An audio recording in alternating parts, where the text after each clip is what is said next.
Naaalala nyo pa ba ang anime na Thunderjet? Ang kwento ng Thunderjet ay nakabase sa isang katang-isip na bersyon ng Sengoku period ng Japan, kung saan naganap ang mga digmaan at kaguluhan sa pagitan ng mga makapangyarihang warlords. Ang bida, si Rai or Rugarai, ay isang mahusay at matapang na mandirigma na naglalayong pag-isahin ang magulong mundo sa ilalim ng kanyang pamumuno. Kilala siya sa kanyang karisma at taktikal na talino.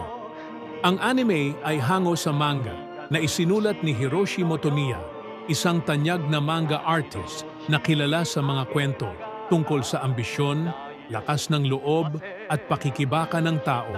Pinagsasama ng anime ang masisidhing eksena ng labanan at taktikal na digma na nagpapakita ng kahalagahan ng lakas at katalinuhan sa digmaan.